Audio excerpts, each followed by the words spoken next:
Hello, welcome back to my channel. இன்னைக்கு வந்து நம்ம 10th ஸ்டாண்டர்ட்ல எக்ஸர்சைஸ் 6.3 தான் நம்ம பார்க்க போறோம். ஃபர்ஸ்ட்டு சம் என்னன்னா 1 plus cot square theta by 1 plus cosecant theta is equal to cosecant theta அப்படிங்கிறத என்ன செய்யணும் நம்ம ப்ரூவ் பண்ணணும். அதுக்கு தேவையான ஃபார்முலாஸ் இங்கே வச்சுருக்கேன். ஸோ இந்த டேர்மை வந்து கொசிகன் தீட்டாவாக மாற்றணும் அப்படின்னா ஸோ இதுக்கு வந்து நம்ம கொசிகன் ரிலேட்டடான ஃபார்முலாஸ் எடுத்துக்கலாம். So 1 plus cot square theta is equal to cosecant square தீட்டாங்கிறது நமக்கு தெரியும். ஸோ அதுலேருந்து நம்ம என்ன செய்கிறோம், காட் ஸ்கொயர் தீட்டாவுக்கு வந்து ஃபார்முலா எடுத்துக்கிட்டோம். ஸோ இதை நம்ம எப்படி எழுதிக்கலாம்னா 1 ப்ளஸ் இந்த காட் ஸ்கொயர் தீட்டாவுக்கு பதிலாக கொசிகன் ஸ்கொயர் தீட்டா மைனஸ் 1. அப்புறம் இந்த 1 ப்ளஸ் கொசிகன் தீட்டாவை நம்ம எப்படி எழுதணும்னா ஃபஸ்ட்டு கொசிகன் தீட்டாவையும் ப்ளஸ் 1 இப்படி போட்டுக்கிறோம். சரியா?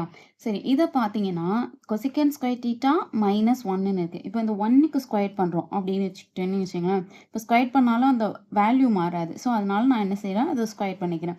இது எந்த ஃபார்மேட்டில் இருக்குது? ஏ ஸ்கொயர் மைனஸ் பி ஸ்கொயர். ஏ ஸ்கொயர் மைனஸ் பி ஸ்கொயர் எப்படி விரிச்சு எழுதலாம்? ஏ plus B A minus B. So அதை நான் என்ன செய்கிறேன், எழுதுகிறேன். கொசிகன் theta plus 1 cosecant theta minus 1 கீழே cosecant theta plus 1. ஓகேவா? இப்போ எழுதிக்கிட்டேன். ஸோ மேலேயும் cosecant theta plus 1 இருக்குது, இங்கேயும் cosecant theta plus 1 இருக்குது. ஸோ இதையும் என்ன செய்யலாம், நம்ம கேன்சல் பண்ணிடலாம். ரிமைனிங் என்ன இருக்குது, 1 plus cosecant theta minus 1.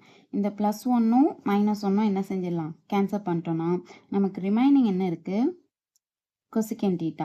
So நமக்கு தேவையான கொசிகன் தீட்டா இங்கே வந்துருச்சு. ஸோ நெக்ஸ்ட் வந்துட்டு இன்னொரு சம் பார்க்க போகிறோம். அதே 10th ஸ்டாண்டர்ட் புக்கில் எக்ஸசைஸ் நம்பர் 6.4 பார்க்க போகிறோம். அதுக்கு தேவையான ஃபார்முலாஸ் இங்கே இருக்குது. சம் என்னன்னு பார்த்தீங்கன்னா secant theta minus cosecant theta is equal to tan theta sine theta அப்படிங்கிறத நம்ம ப்ரூவ் பண்ணணும். ஃபஸ்ட்டு வந்து இந்த சீக்கன் தீட்டாவை என்ன செய்யலாம் அப்படின்னா நம்ம வந்து 1 பை காஸ் அப்படின்னு நம்ம எழுதிக்கலாம். ஓகேவா? சீக்கனுக்கு பதிலாக 1 பை காஸ் எழுதிட்டேன், மைனஸ் காஸ் தீட்டா. இப்போது இதை வந்து கிராஸ் மல்டிபிள் பண்ணுறேன். ஸோ இங்கே வந்து ஒன்றுமே இல்லை. ஸோ 1ன்னு எடுத்துக்கலாம். ஸோ 1 மைனஸ் காஸ் தீட்டா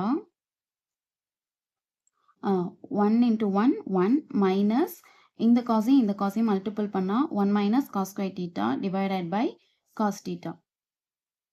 ஓகேவா?